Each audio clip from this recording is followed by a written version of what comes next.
यार ऐसा मत कर। हाँ रहने दे, चालू रहने दे।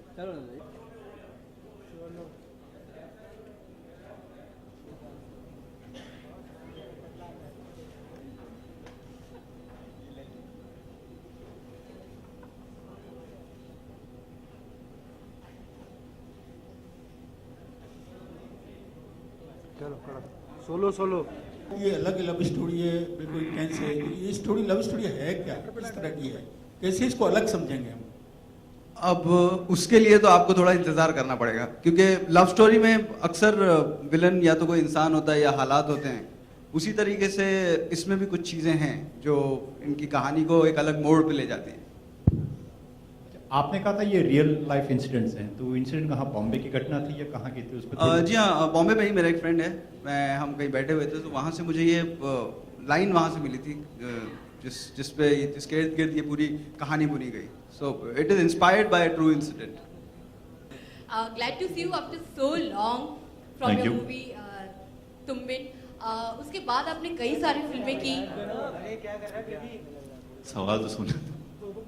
उसके बाद आपने कई सारी फिल्में की, कई सारे प्रोजेक्ट्स जी। किए, और इस दौरान क्या आपने क्यों डिसाइड किया कि बरखा ही आपको करनी है, और इस दौरान आप क्या करते रहे? क्या प्रोडक्शन से जुड़े हुए थे या फिर कौन से प्रोजेक्ट्स पे आप काम कर रहे थे?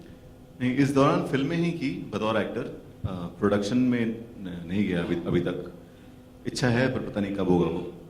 और बंगला सिनेमा भी काफ़ी किया with stalwart figures like Aparna Sen, Gautam Ghosh. फिर बीच में यहाँ वापस आया भूतनाथ की। अब बरखा की स्क्रिप्ट मुझे बहुत पसंद आई और शादाब भाई के साथ मिलकर बहुत अच्छा लगा, और ऐसा लगा कि हम लोग साथ में अच्छा काम कर पाएंगे, इसीलिए इस फिल्म को चुना। तो जिस जॉनर की जो फिल्में इन दिनों बन रही है बॉलीवुड में, लाइक मसाला मूवीज जो कहते हैं, एक्शन ओरिएंटेड फिल्म कहते हैं, तो क्या बरखा में भी आपका जो किरदार रहेगा, क्या वो इससे कुछ रिलेटेड है या समथिंग वेरी डिफरेंट या ग्रे शेड में है? कुछ बताना चाहिए।